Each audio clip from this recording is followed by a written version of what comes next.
Vamos a hablar de música y hablar de música de compositores mexicanos. Y en esta ocasión le doy la bienvenida a nuestra amiga soprano distinguida Violeta Dávalos. Bienvenida, Violeta. Hola, maestro, mucho gusto en volver y a todos mis compañeros y aquí en esta reunión. Muchas gracias, Violeta. Doy la bienvenida al barítono Jesús Suaste. Bienvenido, Jesús, con esos audífonos que nos recuerdan a Jacobo Zabludovsky en sus mejores épocas. Enrique, muchas gracias. Violeta, Samuel, encantado de compartir este espacio. Y desde Nueva York nos visita o está con nosotros Samuel Siman, distinguidísimo compositor mexicano. Bienvenido, Samuel, y muchas gracias por estar en esta charla. Muchas gracias a ti, Enrique. Es un placer. Estoy encantado de estar con ustedes, de estar con Violeta, de estar con Jesús y contigo. Después de unos añitos que no nos hemos visto, estoy aquí muy contento. Muchas gracias por invitarme. Pues Violeta y yo desde la Ciudad de México, Jesús Suaste desde Cuernavaca y Samuel Siman desde Nueva York. Y pues comencemos la plática de música de compositores mexicanos con Samuel Siman, que pues está con nosotros. Qué gusto da poder platicar con un compositor del que admiramos su música, admiramos su obra y que nos puede contestar preguntas y puede comentar respecto a su obra, puesto que pues muchos otros, como el primer compositor del programa que presentamos el día de hoy, de la grabación que presentamos el día de hoy, que es José Pablo Moncayo, pues ya no nos puede contestar preguntas más que con su maravillosa música. Pero pues aquí está Samuel Siman y pues como le decía yo antes de que comenzáramos, me permitiría algunas confidencias y entre esas confidencias está que nos tocó ser compañeros a Samuel y a mí simultáneamente. Curiosamente el destino nos tuvo en dos lugares o en dos lugares de formación al mismo tiempo. Era el taller de composición del maestro Humberto Hernández Medrano, del cual los dos formábamos parte, los dos abrevábamos de la sabiduría de este gran maestro, y después la escuela Vida y Movimiento, en la cual los dos éramos becarios en la clase de dirección de orquesta. Y pues les comentaba yo a los compañeros antes de que iniciáramos que llegaba Samuel después de quién sabe cuántas clases y cuántas horas de no dormir, llegaba de la Facultad de Medicina con su bata blanca a las clases de dirección de orquesta. ¿Cómo hacías para poder combinar todo esto, Samuel? Mira, fue una época de locura. Yo siempre fui apasionado de la música y, por supuesto, a fin de cuentas me dediqué enteramente a la música y me considero músico. Sin embargo, en esa época efectivamente era yo estudiante de medicina también y estaba tratando de balancear las dos cosas, de ir de un lugar al otro, y dormía muy poco en esas épocas, te puedo decir eso, pero mi pasión siempre fue la música, y una vez que me gradué de la Facultad de Medicina me enfoqué mucho más en la música.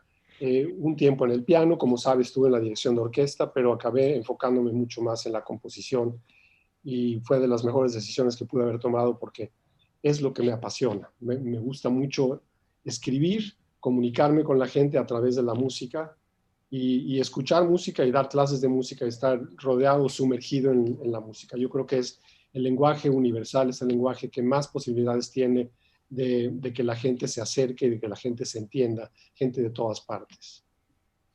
Indudablemente, y aplaudo tu decisión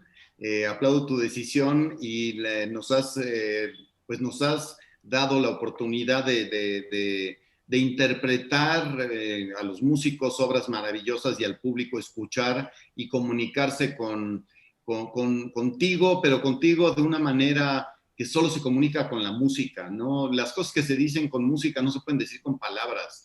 Y un compositor, me imagino que siente lo mismo. Lo que plasma en una partitura es muy difícil explicarlo con palabras o con escritos. Absolutamente de acuerdo. Yo pienso que se puede comunicar mucho más con música que con palabras. Y conste que no quiero minimizar el poder de las palabras, tanto en prosa como en poesía. Es un arte maravilloso el de las palabras. Pero con la música no dices cosas concretas, no dices silla, no dices montaña, no dices cielo o río, pero lo que transmites son emociones, transmites sentimientos, transmites estados de ánimo.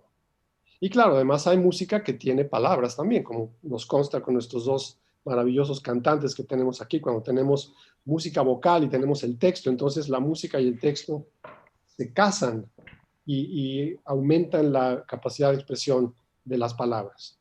Y por cierto que a raíz de los comentarios que hiciste, me da mucho gusto y mucho orgullo contarme de los compositores vivos. Siempre me gusta hacer esa como broma, ¿no? Porque tanta gente está tan acostumbrada a oír música de compositores que ya no están con nosotros, como Moncayo o Mozart o quien sea.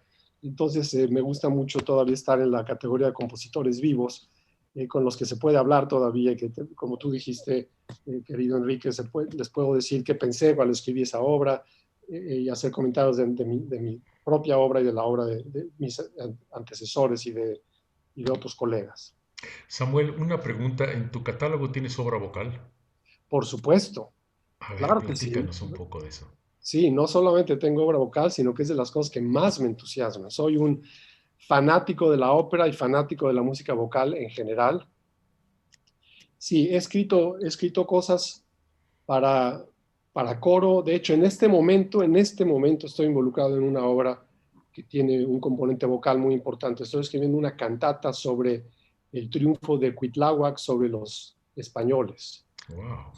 Es prácticamente una ópera, casi una ópera, que tiene entonces cantantes solistas, y además la lengua es el náhuatl. Y todo esto viene a raíz de que el año 2020 es el 500 aniversario del triunfo de Cuitláhuac sobre los españoles en la famosamente llamada Noche Triste, desde el punto de vista de los españoles. Desde el punto de vista de los mexicas fue la noche victoriosa. Gloriosa, pues claro. Exactamente. Y Cuitláhuac tiene la distinción de haber sido el único general mexica que logró un triunfo militar sobre los españoles. Y esa es la idea de la cantata, celebrar esa cosa. Está por estrenarse, ¿no? Sí, la vamos a estrenar. En unos meses. Se pospuso ahora el estreno por la pandemia y porque no hemos terminado todos los detalles de la obra. Pero eso es para responder tu pregunta, que me entusiasma mucho la música vocal y nunca había escrito muy poco de música vocal en náhuatl. Y no es que yo hable en náhuatl, pero bueno, eso es toda una historia. No quiero excederme en esto, pero es para responder tu pregunta. ¿Y hay ciclos, piezas para canto y voz? Sí. Y sí, escribí hace tiempo una obra para barítono sobre un tema de Octavio Paz. ¿Y cuándo crees que la podemos estrenar? Bueno, esta obra se estrenó, está estrenada. Reestrenar. A reestrenar, hay una... Tú eres barítono, por cierto, ¿no? Sí, claro. Sí, pues ya está, la tienes que hacer. Te voy a pasar el enlace del YouTube de cuando se estrenó. Padrísimo. Hace algunos años, un poema de Octavio Paz. Es para barítono, soprano y grupo de cámara. Ahí está, o sea, está el director, el compositor, los solistas. Maestro. Claro. Samuel, ¿recuerdas la instrumentación del grupo de cámara? Más o menos, aunque sea. Sí, déjame ver. Es definitivamente para violín, clarinete, cello y piano. ¡Qué barbaridad! Y soprano. Está que ni mandada a hacer para una situación como la que estamos en este momento. Sí, es lo que estoy pensando. Claro. Y además se llama Viento, Agua, Piedra, porque ese es el título del poema de Octavio Paz en el que está basado. Les voy a mandar el enlace y les puedo mandar la música y ya haremos planes después. Eso creo que sería de lo más interesante para el público que nos está escuchando, ver cómo puede nacer potencialmente, pues, un programa a futuro. ¿Cómo organiza un programa, mi querido Enrique? ¿Cómo organiza un programa de temporada un director de orquesta? Muchas veces de esta manera, ¿no? Salen de pláticas de este tipo. Pues de pláticas de este tipo te enteras de obras. Y justo hoy en día estamos todos los directores buscando obras que tengan una participación de pocos músicos. Estamos viviendo una situación parecida después de la Primera Guerra Mundial. Antes de la Primera Guerra Mundial, las orquestas eran enormes, eran las obras de Strauss, de Mahler, o sea, era el alto romanticismo utilizando todas las fuerzas musicales posibles. Y llega la Primera Guerra Mundial y una situación económica pues parecida, me imagino, a la que estamos empezando a vivir. Y entonces los compositores tienen que regresar a las orquestas pequeñas. Y Prokofiev compone la Sinfonía Clásica, y Stravinsky compone la Historia del Soldado, y muchísimos de los compositores recurren a grupos pequeños. Hay un retorno a las orquestas económicas, a los grupos pequeños. Y pues hoy en día estamos en eso mismo.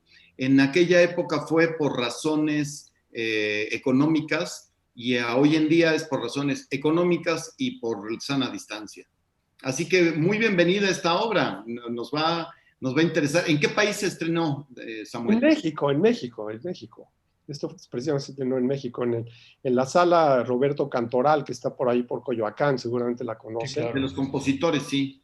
Sí, exactamente. Y se estrenaron obras simultáneamente, era un programa que se llamaba Letras y Música, y había obras de varios colegas, de Javier Álvarez, de Arturo Márquez, de Eduardo Angulo, y todos eran estrenos, y eran para dotaciones ligeramente diferentes, pero todas llevaban poemas. Todas eran para voz y grupo de cámara. Fue un programa muy especial. Pues ya tenemos el elenco completo aquí. Así es. Ya. ¿Lleva desde luego coro? No, esa obra no. Es una obra de cámara, es para los dos cantantes que mencioné y el grupo de cámara.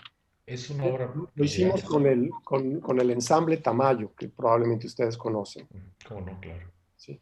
Claro que sí. Muy bien, pues Samuel, la obra que se presenta en la grabación que el público podrá escuchar después de esta charla es Encuentros, y es una obra que ha tenido muchísimo éxito, que se toca constantemente en muchísimas orquestas de muchos países, y no sé si se pudiera decir que sea un poco como tu obra insigne, no sé cómo la consideres tú. Mira, sin duda es de mis obras que más se tocan.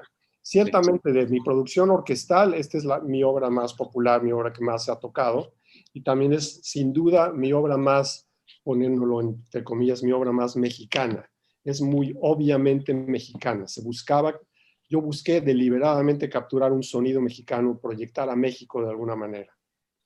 Y eso es, ¿no? Es una de mis obras que más me representan, sin duda.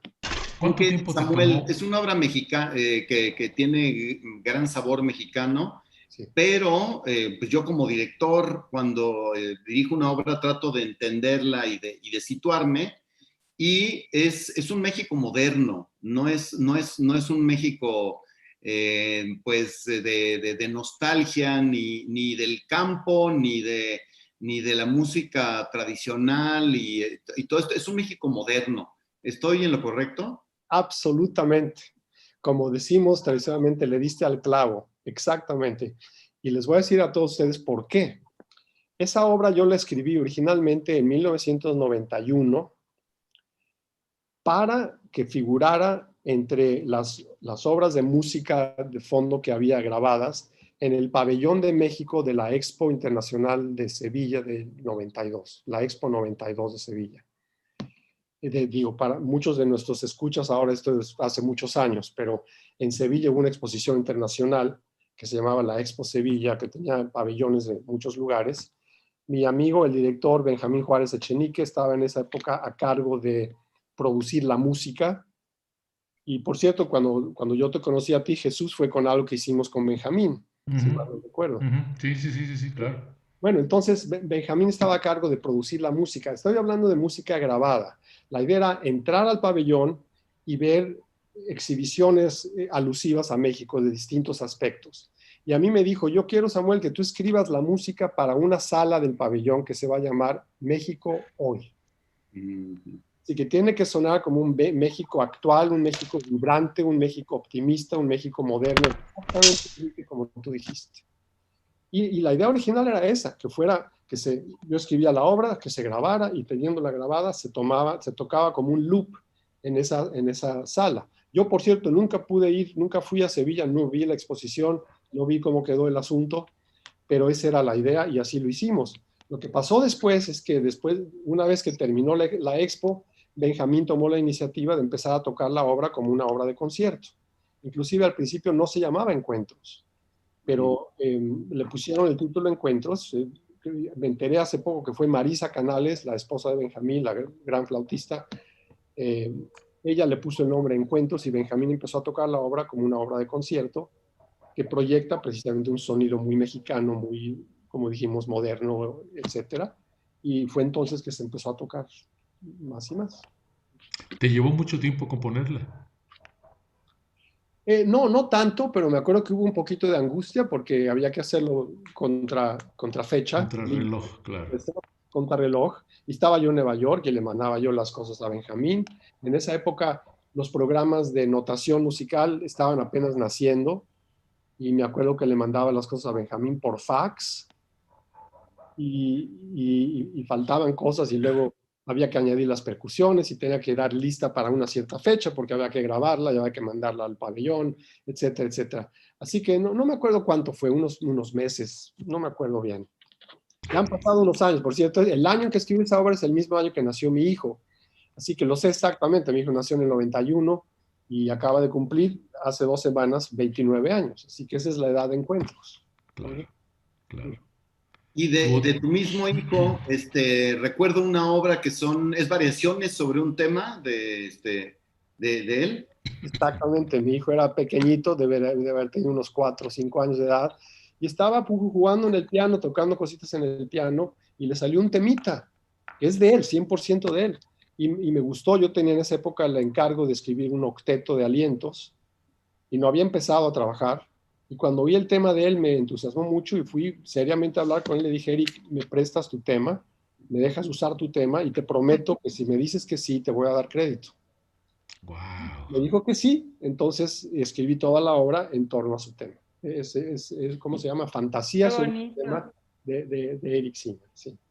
Y él no es compositor, ni siquiera es músico, aprendió a tocar el cello y demás, pero en esa época había un piano en la casa, fue corriendo, empezó a tocar y le salió este tema. Un tema, por cierto, como de un niño pequeño, precisamente, que me pareció muy atractivo y le hice unas variaciones jazzeadas y con contrapunto y con cosas así. Qué lindas historias estas que de pronto tienen una carga de la experiencia humana con la que se crea, ¿no? Y que Así el es. público pues está completamente, pues que va a saber el público, ¿no? Y que de repente cuando tocamos la parte del día a día del compositor, dice, no, pues este era un tema que mi niño estaba tocando en el piano y eso desarrolló unas variaciones. Qué maravilla tener al compositor vivo para poder saber de su boca todo este tipo de historias. Otro comentario que hago yo frecuentemente es que, como ustedes tres saben perfectamente, a veces nos enteramos de cosas relativamente íntimas, inclusive privadas de los compositores a través de su correspondencia, por ejemplo. Lo que hacen los musicólogos, se ponen a revisar la correspondencia o los diarios personales, privados. Y yo como profesor de música, de teoría de la música, como profesor en la escuela Juilliard, etcétera, continuamente me refiero a cosas así. Y a veces me siento que estoy como que metiéndome en lo que no me corresponde porque son cosas privadas. Muchas veces son cartas que alguien le escribió a Debussy para decirle, estaba leyendo el otro día una carta con mis alumnos, de que Saint-Saëns comentó que a él no le gustaba el preludio del fauno de Debussy, pero era una carta privada que él escribió y ahora lo tienen bien consignado los musicólogos y lo damos en las clases y todo. Y Saint-Saëns no merece que le hayamos invadido su privacidad, pero por otro lado es fascinante, no crean que he dejado de hacerlo, ¿no? Claro. Yo no sé si eso va a ser posible en el futuro. Van a tener que revisar los musicólogos el registro de emails de los compositores, pero pues luego vamos y borramos los emails, ¿no? Cuando ya no caben en la memoria, quién sabe qué va a pasar con esa parte. Ustedes saben lo que hizo Brahms, ¿no? Que quemó mucha de su música que no le parecía que estaba al nivel que él quería que recordara la posteridad y se puso a quemar partituras. Imagínense lo que perdimos allí. Claro. Increíble. Claro. Qué barbaridad. Samuel, pues la obra Encuentros es indudablemente una obra que entusiasma, que contagia de entusiasmo a quien la escuche, a los músicos que la interpretamos, y esperamos que el público que nos acompaña y que escuche esta charla y la transmisión del concierto disfrute de esta obra. Vamos también a presentar en esta grabación que presentamos en esta transmisión, una obra poco conocida de nuestro acervo mexicano, que hay que decirlo es enorme y es riquísimo.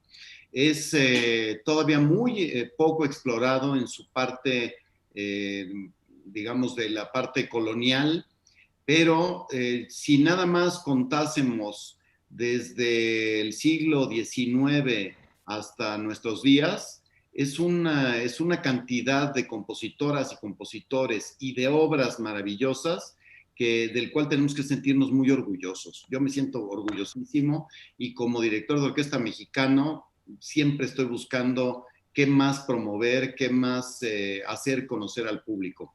Pues bien, en esta ocasión le presentamos a nuestro público la grabación de esta obra de la cantata Independencia de Jordá, que muy brevemente les recuerdo que es la obra que ganó el concurso en 1910, que convocó el gobierno de Porfirio Díaz para conmemorar 100 años de la independencia. Y el concurso se hizo con un jurado pues, en el cual formaba parte, por ejemplo, Manuel M. Ponce, formaban parte directores de conservatorios en Europa, era un jurado muy bien construido y los candidatos, las obras, se inscribían bajo anonimato, bajo un seudónimo. Entonces, pues fue una sorpresa importante el encontrar que el ganador era ni más ni menos que un español, un catalán, el ganador del concurso para la obra conmemorativa de la independencia de España, era un español. Y en México, y él ya estaba afincado en México, y pues ya había tenido muchos éxitos. Por ejemplo, y ya hablando de que tenemos aquí cantantes, la zarzuela Chin Chun Chan. Chin Chun Chan, que hasta donde dicen los registros, tuvo más de 2,000 representaciones. Y otros dicen que más de 20,000. No sé ese cero cuál sea el asunto. Pero bueno, de todas maneras, tener ya más de 2,000 representaciones para una obra musical de este estilo es importante. Y pues compuso esta cantata Independencia, estuvo programada para 1910 y no se presentó al público. Y no se presentó al público por una razón, o suponemos que la razón fue que le deben de haber avisado a Porfirio Díaz que en el final de la obra, con las notas del himno nacional mexicano, hay una arenga que dice que si es verdad que hay justicia en el arcano, ya es justo que el pueblo mexicano tenga un gobierno democrático. Y esto, pues, si bien lo ponía Jordá para 1810, pues resulta que en 1910 también pues le quedaba muy, muy, muy bien.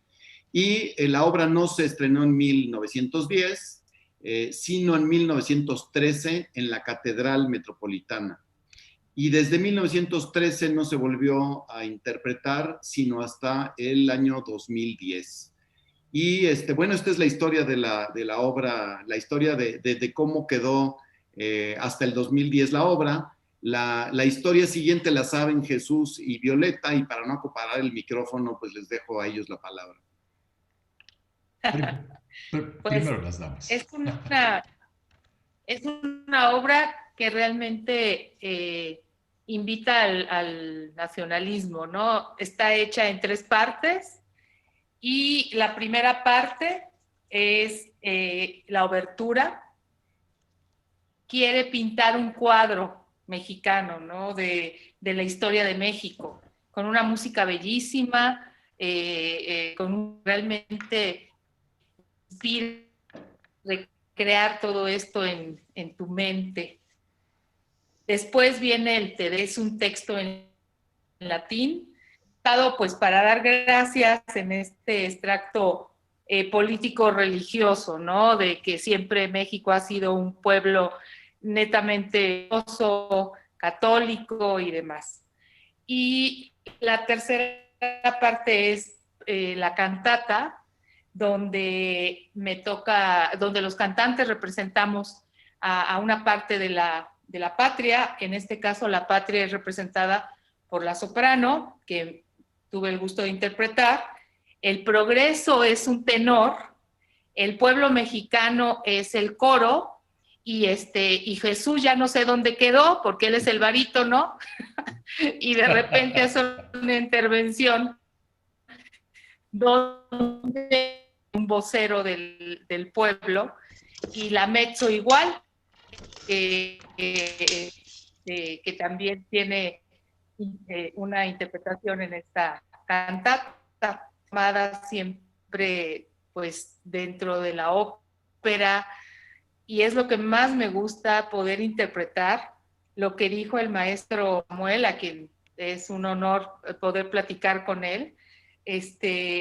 Justo a nosotros los intérpretes nos toca transmitir esa parte de la música de la que él hablaba, que no vamos, vaya, la música no está tan con palabras, ¿no? Tan nítidas, o por lo que son, sino mediante sonidos. Y nosotros como intérpretes, incluso en una melodía podemos transmitir eso que, una melodía, me refiero a una vocalización, ese sentimiento que el compositor nos transmite, y es lo que nosotros vamos a transmitir. En este caso, pues sí había palabras, sí había un texto, y como dijo el maestro Enrique Barrios, al final dijo Porfirio Díaz, bueno, mejor la posponemos hasta que entienda yo bien de qué se está tratando esto. Y también, pues bueno, estalló la Revolución Mexicana, ¿no? Entonces eso, yo había que por lo que no se había podido interpretar, y dado el concurso y que no se haya interpretado hasta dentro de 100 años, ¿no? Pero no, ya escucho que sí se ejecutó en 1913 y después nunca más. Efectivamente, Violeta. Pues bueno, ahora estamos teniendo problemas con tu internet y se entrecorta, pero pues haciendo un resumen de lo que decías para nuestro público, la obra está dividida, bueno, empieza con un poema sinfónico puramente instrumental durante más o menos unos 15, 18 minutos. Después hay un Te Deum en el cual pues se celebra la victoria para eso son las obras Te Deum, para dar gracias a Dios de un triunfo militar como el que se tuvo en la Guerra de Independencia, esto en latín, y después en español canta la Madre Patria. Miren nada más qué belleza de Madre Patria tenemos aquí. Violeta es ni más ni menos que la Madre Patria. El Progreso, que en su estreno, en su reestreno, perdón, en el 2010, cantó Alan Pingarrón, y comentarios diferentes que hacen Grace Echauri y Jesús Suaste en mezzo soprano y barítono. En el 2010, más bien desde el 2009, estaba yo buscando como pues obras que pudieran conmemorar el bicentenario de la independencia y el centenario de la revolución. Y una de las obras que se hicieron o que yo dirigí en esa celebración fue una obra de encargo a Federico Ibarra, y fue la ópera Antonieta, que se estrenó en esas fechas, en el 2010, y que fue encargada a este gran compositor de óperas mexicano. Pero la otra obra fue la cantata Independencia, que por azares del destino fui a enterarme que tenía una persona en Puebla. Y al principio, lo primero que me enteré yo fue que querían vender la obra y era en algo así como 20,000 o 30,000 dólares, una cosa por el estilo. Entonces, pues era imposible, no había manera de cómo hacer esto. Y para mi beneplácito, para la alegría pues de la celebración, finalmente lo que vimos es que el propietario de la partitura lo que quería era vender la partitura como una antigüedad, pero no los derechos de ejecutarla ni la posibilidad de interpretarla. Así que tuvimos la fortuna de poder fotocopiar la partitura y hacer archivos digitales de ella y reestrenarla en ese 2010, después de 97 años de no haber sido interpretada. Hay que decirlo, es una obra espectacular, es una obra realmente muy bien escrita, tiene fugas por aquí, por allá, el manejo contrapuntístico, el manejo de las voces, la orquestación. Honestamente se nota la mano de un compositor con un oficio maravilloso, pero no nada más ese oficio, sino un ser artístico muy importante. Les recomendamos muchísimo que escuchen esta obra y la disfruten. Y Jesús seguramente tiene comentarios respecto de esto. Bueno, lo que pasa es de que es de lo más emocionante saber que existen estas obras y que existen directores que están tratando de rescatar lo que es parte de nuestra historia musical. Me parece que a lo largo de los años siempre ha habido músicos, directores de orquesta preocupados por esta tarea, pero digamos en los tiempos más recientes me parece que hay dos personas que se han preocupado especialmente por darle un realce, sobre todo a obras que ya se habían ido y que están tratando de que el público las conozca y que se han ido porque se las ha llevado un poco el olvido. Estoy hablando de Fernando Lozano y estoy hablando de Enrique Barrios, ¿no? Porque Enrique Barrios no solamente ha rescatado esta obra, entiendo que has realizado un trabajo permanente de músicos, de compositores mexicanos de hoy y de ayer. Yo te podría hacer una pregunta, mi querido Enrique. ¿Cuánto tiempo te llevó a ti la gestión de que se concibió, que se supo de esa obra, a que la llevaste en el 2010 a escena? Pues fue en el mismo 2010, Jesús. O Fue sea, muy fueron rápido. unos cuantos meses. Fueron unos cuantos meses y la parte más de mayor laboriosidad fue hacer los archivos digitales. Esa fue la parte más laboriosa y porque se necesitan copistas haciendo todo esto. La escritura a mano de los compositores de esa época, por más clara que sea, lleva su trabajo de revisión, lleva su trabajo de edición para saber si es un do o un re, porque están por ahí cerquita. Afortunadamente hoy en día leemos archivos digitales y son exactos, no hay la menor duda. Pero esa parte nos llevó un poquito de tiempo, la edición, la revisión crítica de la obra. Y Y una cosa, por otro lado, pues mientras estaba haciendo eso, ya estábamos planeando, era la Orquesta Sinfónica Juvenil Carlos Chávez, la sala Nezahualcóyotl, y esa fue la manera como reestrenamos la obra, como recordarán ustedes. ¿y está editada ya oficialmente esa obra? ¿Ya hay alguna edición oficial de esa cantata? Claro que, bueno, una edición, hay archivos digitales, pero no hay, pues en México no hay una casa editorial. Sí tenemos ediciones mexicanas de música y música de concierto de la Sociedad de Autores y Compositores de México, pero no hay una casa estilo Ricordi o Berenreiter, que edite obras de compositores de otras épocas.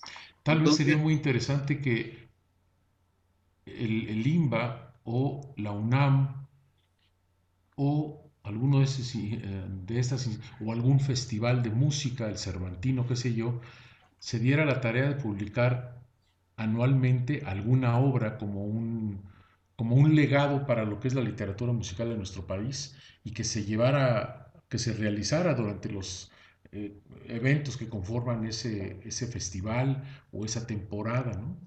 Para que esté un poco a la disposición de directores de orquesta, de cantantes, de gestores de cultura, de administradores de las diferentes orquestas, que le digan al director en turno, maestro, está esta obra, aquí está ya la edición. Bueno, recordarás que hemos hablado, Jesús, de otra obra que ha corrido con muy mala suerte. Ha sido una obra víctima del coronavirus y que ha estado programada ya en 2 ocasiones y se ha tenido que posponer. Y es una obra muy interesante también, es de Melesio Morales y es una misa dedicada a la Virgen de Claro. Guadalupe. Sí, sí, sí, sí, Y sí, que sí. hemos tenido ya inclusive anunciada al público y hemos tenido que posponer ya en 2 ocasiones. Esta obra se estrenó hace 100 años, hace un poco más de 100 años, y fue una obra que Melesio Morales ofreció en agradecimiento a quien pagó su estancia en Italia durante muchos años. Ahí Melesio Morales se especializó como compositor, aprendió de grandes maestros y además de eso promovió su obra, compuso y recompuso, por llamar de alguna manera, revisó obras y las presentó al público italiano y llegó a ser muy exitoso en Italia. Y quien pagó ese tiempo, quien pagó la estancia de Melesio Morales fue Antonio Escandón. Antonio Escandón, quien fue el empresario que hizo el ferrocarril México-Veracruz y que en su primer tramo hizo el tramo México-Puebla. Y para la inauguración de ese México-Puebla, esto es interesante, le pidió también el señor Escandón una obra y compuso una obra para banda, orquesta sinfónica y sonidos de locomotora. Entonces, en 1850 y tantos, imagínate, Samuel, estaba componiendo una obra para orquesta y sonidos de locomotora. Suena a compositores pues del principios del siglo XX, ¿estás de acuerdo? Totalmente, claro. Y esta obra se toca en Puebla anualmente en los aniversarios del ferrocarril. Pero bueno, ese era Melesio Morales y compuso esta misa dedicada a la Virgen de Guadalupe y que hace 100 años que no se toca. Así que Mira, hemos estado esperando para volverla a tocar también. Enrique, ahora el comentario que me haces me lleva a mí a reflexionar en este sentido. Si esta pandemia debe representar para nosotros un reto para la generación de buenas ideas y de realizar proyectos concretos, aprovechando que existen ahora las editoriales virtuales, que ya están de boga en todo el mundo, creo que valdría la pena que el INBA o la UNAM o el Instituto Politécnico Nacional pues se diera la tarea de coordinar un trabajo editorial virtual que estuviera ya nada más para descargarse, por ejemplo, de esta cantata Independencia que vamos a presentar ahora, y que sabemos que existen en estas empresas de editorial virtual los proyectos de que si te interesa, hay un departamento que se puede dedicar a empastarte y a llevarte a tu domicilio con los costos que sea necesario, la obra que tú requieres, que tú solicitas. Y si al final de esta pandemia hubieran los acuerdos para que ahora que está cambiando tantas las formas en cómo estamos desarrollando nuestro trabajo, a través del Internet, a través de los trabajos que se hacen en los ordenadores, en las computadoras, se pudiera realizar un trabajo que en este caso tú ya lo tienes. Simplemente todo lo que es el trabajo de partichelas y de reducción a piano de esta obra que nos va a ocupar en unos minutos más, uh, que de pronto comenzara a estar a disposición de otras orquestas del país a disposición de otros directores, porque creo que lo muy importante es que la música de los compositores de ayer y los actuales pues esté a la disposición para que se toque. Yo no sé, Samuel, si a ti te publican todas tus obras y tú has superado ese tema, digamos, que los compositores de aquellos años todavía no superan. Sí, afortunadamente yo tengo una casa editorial que publica toda mi música. Es la casa Theodore Presser, que está en Pensilvania. Entonces, toda mi música de cámara ellos la publican. Hay distintos arreglos, me refiero a arreglos de qué cosas se imprimen, cuáles se venden, cuáles se distribuyen, pero cualquier obra que escribo, yo tengo un arreglo con ellos que la puedo publicar. Si tú quieres comprar alguna obra mía, los contactas a ellos y la ordenas y te la mandan. Y por lo que se refiere a la música orquestal, lo que tienen es un departamento de renta. Entonces, si, por ejemplo, si Enrique quiere programar una pieza mía, inclusive encuentros o cualquier otra pieza para orquesta mía, que tengo varias otras, algunas más recientes, contacta a Theodore Presser y les dice quiero tocar tal obra, entonces ellos le mandan a Enrique un ejemplar de la partitura y le mandan las partichelas, se rentan para los conciertos y una vez que pasan los conciertos, el material de renta se manda de regreso a la casa editorial. Mira, Samuel, estoy con dos de las personas que me ayudaron a sacar un proyecto que en algún momento salió de mi iniciativa, que fue el rescate de la ópera de... ¿Cuál fue la ópera que dirigiste y Simba. que tú cantaste? Atzimba. Atzimba. Simba. Ok, ese proyecto que se realizó con absoluto éxito no se había podido rescatar porque estaba perdido el acto segundo. Ah, Y con todos los apuntes que existían las reducciones de orquesta para el segundo acto, se le comisionó al maestro Arturo Arturo Márquez. Márquez que rehiciera el segundo acto. Hizo una belleza no, Arturo es una maravilla. sí, sí.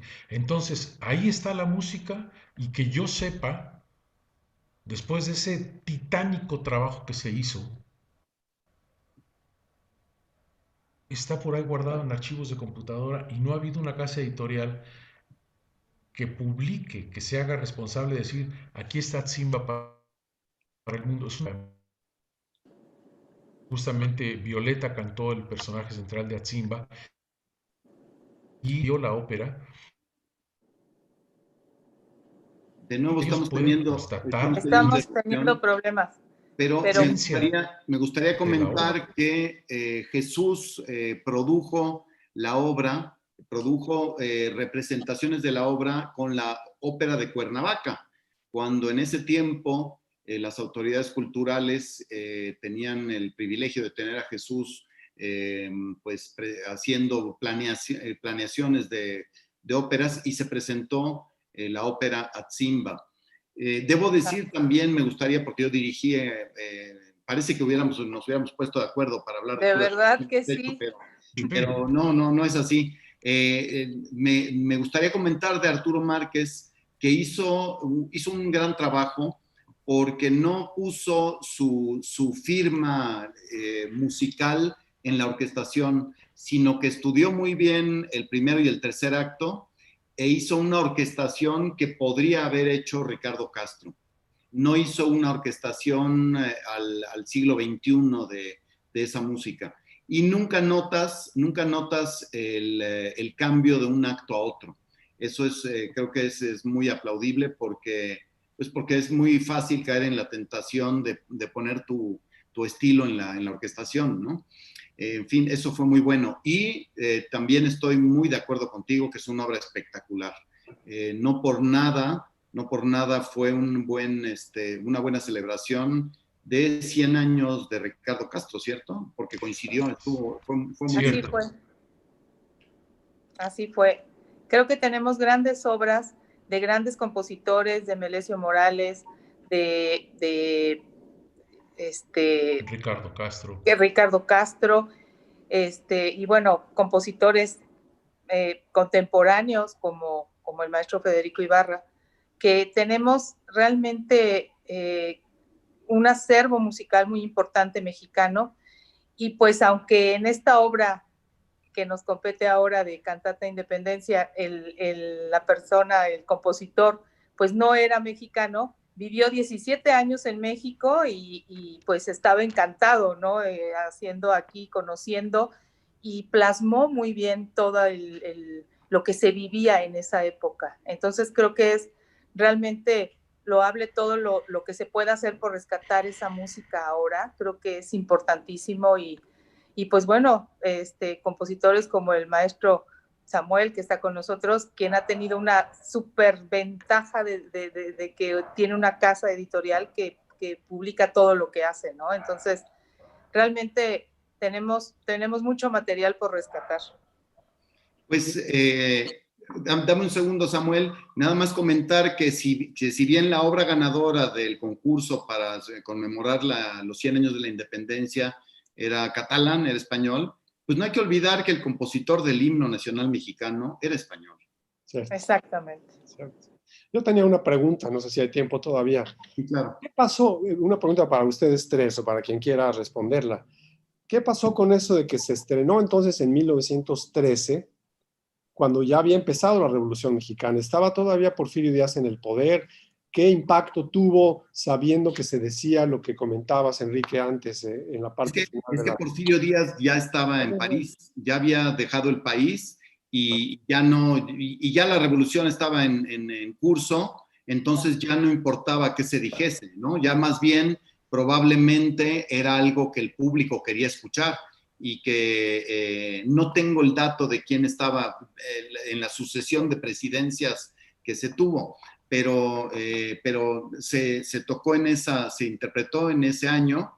Yo tenía dudas de si de veras era cierto este registro o no, pero en algunos de las partes de violín encontré arcadas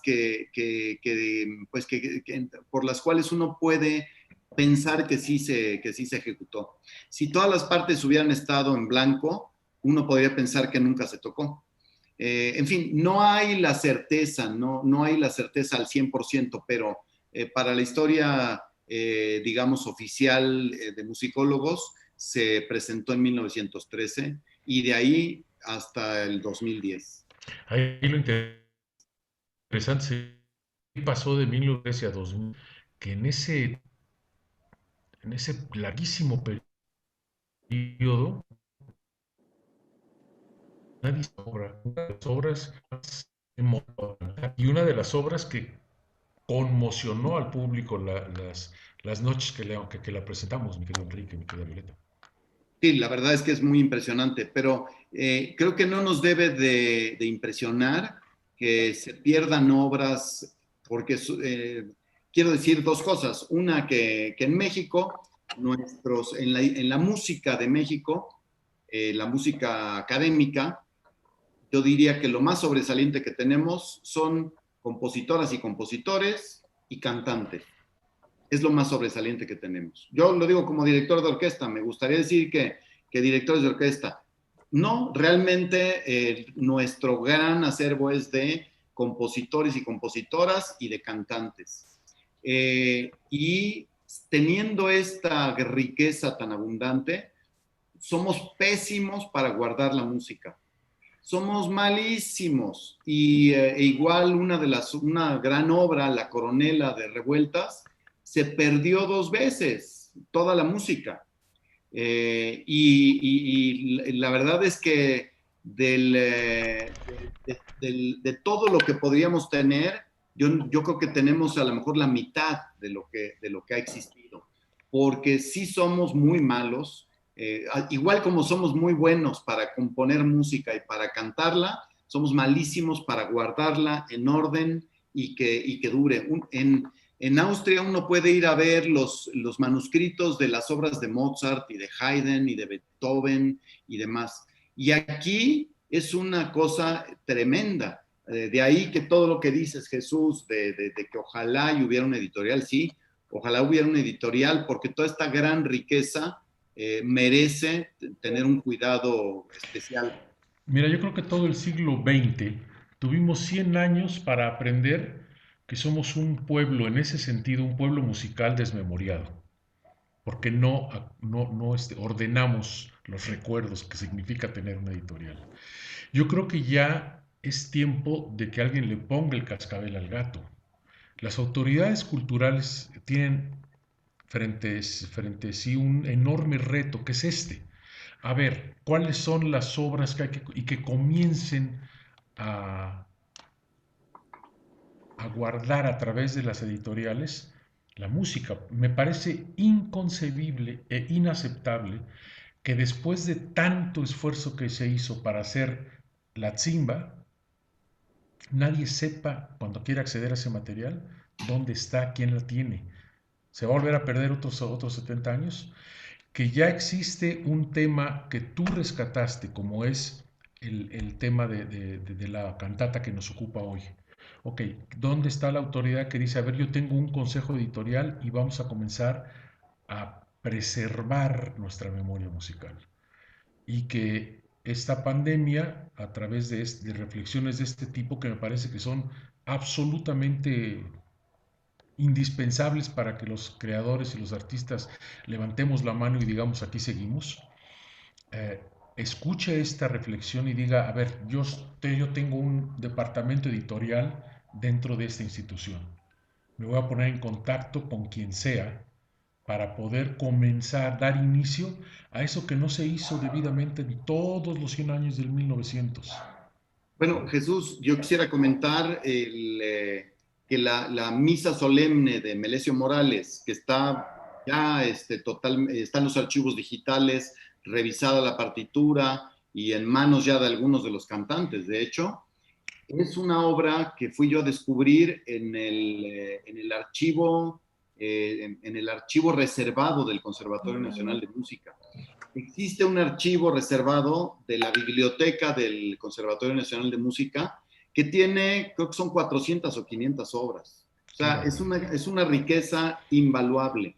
Afortunadamente hay mucha apertura en el Conservatorio Nacional de Música. Tienen ahí cómo reproducir la partitura. Es un lugar al que tienes que entrar con tapabocas. Bueno, ahora hay que andar con tapabocas por todos lados. Sí. Desde antes tenías que entrar con tapabocas y guantes, y están muy bien preservadas las partituras, eso sí, y hay una encargada de este archivo y tienen una muy buena fotocopiadora, bueno, una reproductora, fotocopiadora muy profesional, y te hacen el servicio de reproducir la partitura, y eso fue como pudimos hacer los archivos digitales de esa misa solemne. Pero ahí están guardadas una cantidad impresionante de partituras. Urge que alguien haga algo ya. ¿Cómo es posible? ¿Cómo es Pues posible que los funcionarios muestren tal incapacidad ante una urgencia histórica para el desarrollo de nuestra música, para la preservación de nuestra música? Pues creo que con esta mención con tanta enjundia, vamos a dejar que hagan ustedes sus últimos comentarios para poder pasar a la música en las diferentes posibilidades que tiene nuestro público. Vamos a darle la palabra a la madre patria, Violeta Dávalos, en este momento. Bueno, ya después de los problemas que tuve de internet, que me cambié y bueno, así, creo que ya me escucho bien, ¿verdad?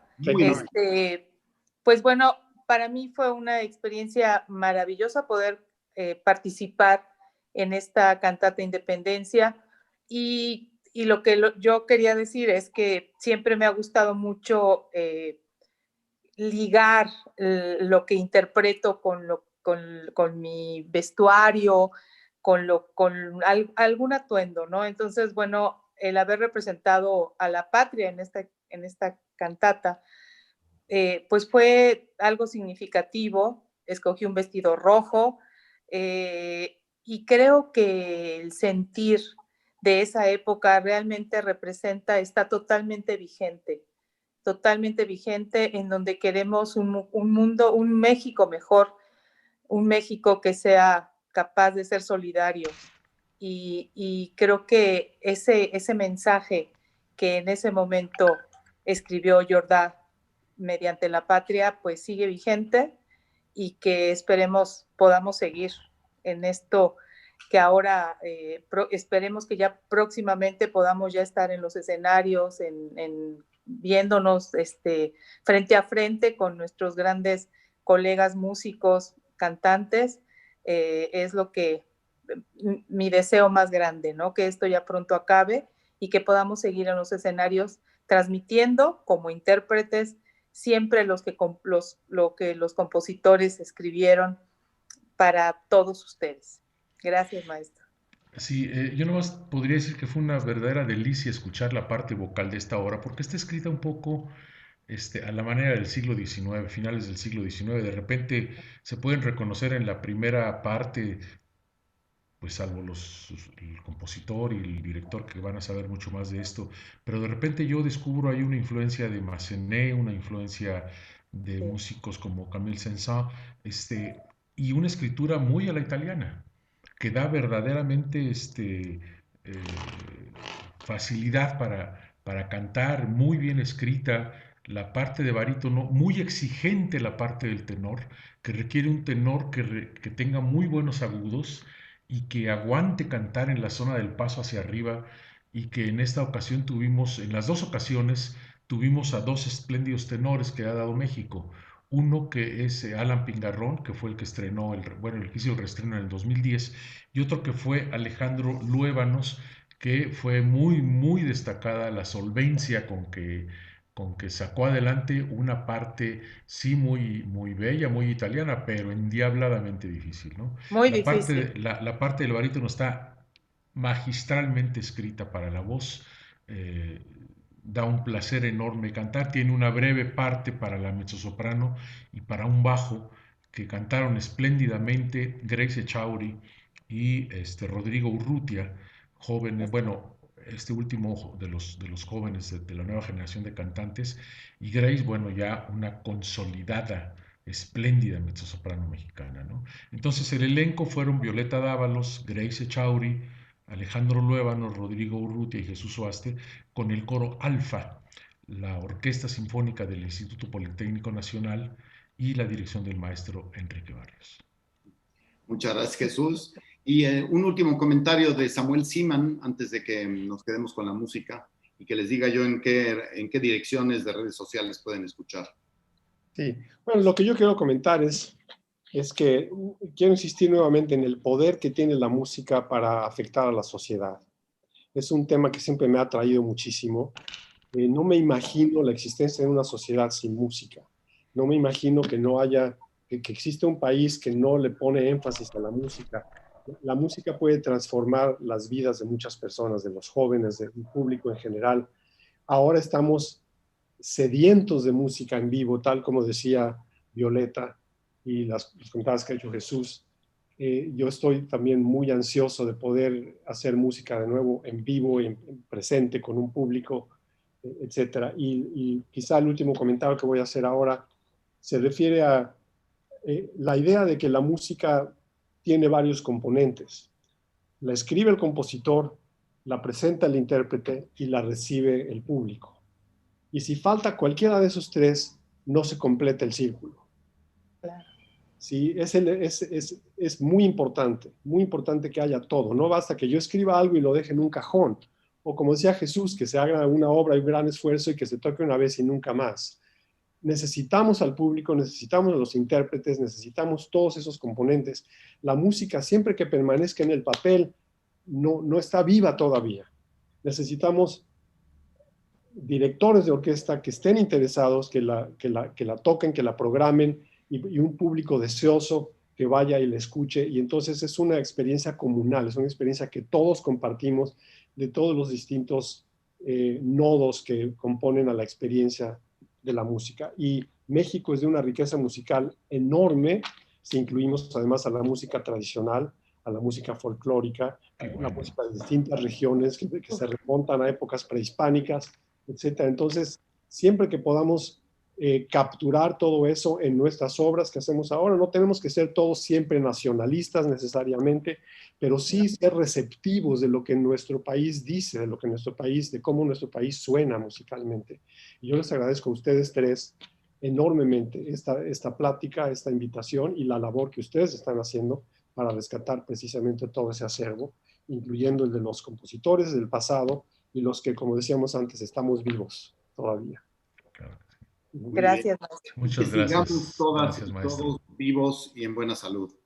Pues al terminar esta charla, que faltan unos minutitos, por Facebook ustedes pueden escuchar el programa completo en ipn.cultura. Por Twitter en @ipn_cultura y en el canal de YouTube del Politécnico también pueden escuchar el programa completo.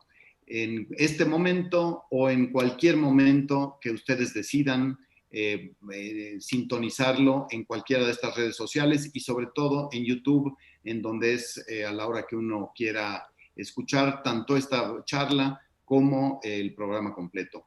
Muchísimas gracias, Violeta. Muchísimas gracias. Muchísimas gracias, Samuel Siman. Qué gusto. Seguiremos en contacto los cuatro. Y les deseo que sigan todas y todos con muy buena salud y que ahora mismo se sintonicen con la música. Gracias. Que estén muy bien. Muchas gracias. Hasta luego. Maestro. Gracias Chao. a todos. Gracias. Gracias a ustedes. Nos vemos. Gracias. Chao.